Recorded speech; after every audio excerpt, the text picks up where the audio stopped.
Hey guys, Joe here, and here to talk to you about the top 5 most tournament viable picks in Super Smash Bros. 4, in my opinion. Now, all these guys are very good in tournament. You can pretty much just play these characters as a main, just playing one of them, and you don't really need a secondary, at least for most of them, and they pretty much all have very good matchups. If you want to do really well in a tournament, a lot of these characters will do well for you. But, with all that said, let's get on to the list. Luigi is a very good contender for winning a tournament, but his results just don't quite show it very much because he hasn't done too well in EVO, CEO, or Apex, but in local tournaments he usually does pretty well, and he does get pretty close even in those big ones. Luigi is really close to number 1 in most of these, but he's just not quite there, so that's just why I put him in the top 5 place, and I thought that would be pretty good for him. Luigi is good in a multitude of things, but really does have some problems that make him not win every single matchup. Mainly, he can easily be outcamped, and he really can't punish out a shield way too well because he gets pushed too more, but his positives far more than make up for that. Luigi has one of the best grab games in the game, a great projectile that can kind of stun them and let you get a free grab or just some free hits, and a ton of easy kill moves, while a lot of the other top picks for this list don't really have way too many kill moves. He's very solid in almost any matchup, and a Luigi main can surely do very well in a tournament just playing as Luigi without a secondary. He's a pretty easy guy to pick up and has a lot of pressure during all parts of the game. If you're just getting into Smash Bros, or you just want to pick up a guy that's pretty easy to play but very, very strong, Luigi would be a great choice for your first or for a tournament that you have been going to for a while.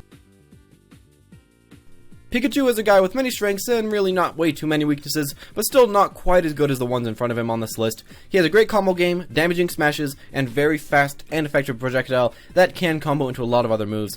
Pika really doesn't have way too many bad matchups, and versus the other top tiers he has a really great chance at winning, especially with his custom moves that will fix his number 1 problem, which is killing. Speaking of killing, this is one thing that he really cannot do way too well. All of his smashes are a bit too predictable, and almost none of his arrows will get the job done very easily. A gimp or a tricky combo will have to be done to get one of these kills, and it can be very hard to perform these versus other tournament level players, and that's just why he's not quite as good as some of the other people. He is all around a great pick and can do really amazing stuff versus pretty much everybody if you do want to put the time into it, and if you do, it'll work pretty well. A lot of people probably thought that I would put Rosalina quite a bit higher on this list, but let me explain why she's all the way down here just at number 3.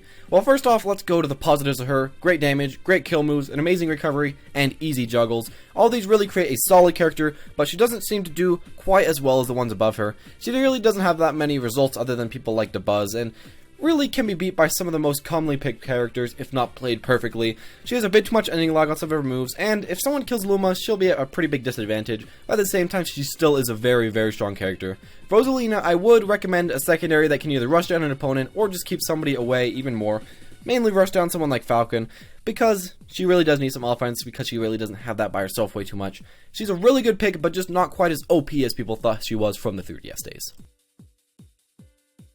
For the second pick on this list, I went for one of my favorite personal characters in the game, that being Zero Suit Samus. ZSS has a lot of options that allow her to be a top contender for a tournament level player. First, she has pretty much a good 0 to death combo in the game on certain maps, or at least high damaging combos. Mainly down throw, up air, up B. Next, she has one of the best jabs in the game that comes out very quick and can be used safely right out of her nair. She has a great Zero also to space and a stun gun to space or to get her grabs on the opponent. Also, a great thing about her is the mobility that she does have. Down B and up B really let you get around the map pretty easily and close gaps, while her side B can be used as a great recovery tool off of the stage. Finally, ZSS has what many others don't have on this list, that being kill moves. She has Bear, Fair, Up Air, Down B, Up B as some of her main ones, with tons more like Nair or Down Air for later on or just off stage. ZSS is overall a great person to main and will grant you tons of results in your locals if you do put the time into it. One thing to mention though is that she's really hard to play competitively. People can DI out of a lot of your combos, so you really have to read that, and she does have quite a bit of startup lag to some of her best kill moves.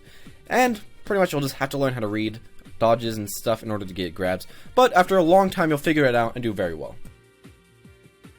Of course, for number 1, I put the most consistent tournament winner and finalist, that being Sheik. There are a ton of Sheiks topping from 0 to Mr. R to false in their respective regions, and it's very, very strong. A strong Sheik player can beat pretty much anybody in their area, and with almost 0 ending lag on all other moves, a large amount of things they can do, to down B and neutral B, they just really have a good time. Sheik is one of the most free characters in the game, that meaning that she can do a lot of things without really being punished. If you put your hard-earned time into learning Sheik, you'll go really far, but don't be tricked by what people really say. No average Joe will really top a Sheik, mostly because her kill moves come out so late and just are really hard to hit, and you really have to be the best and go in ridiculously hard and get ridiculously hard reads as her to get the kills. But if you can pull it off, pull off the kills, pull off the damage, you'll get a great contender pick for one of the best, if not the best, tournament contender in the entire game. Thank you guys for watching. If you did enjoy, make sure to like, comment, and subscribe, and tell me below any tournament stories that you do have about these characters or about any characters, and tell me if you do also think these are some of the best tournament picks in the game, or who you would personally put instead of these. If you have an idea for another top 5, make sure to tell me in the comment section below. Also, like, comment, and subscribe, and I'll see you all next time.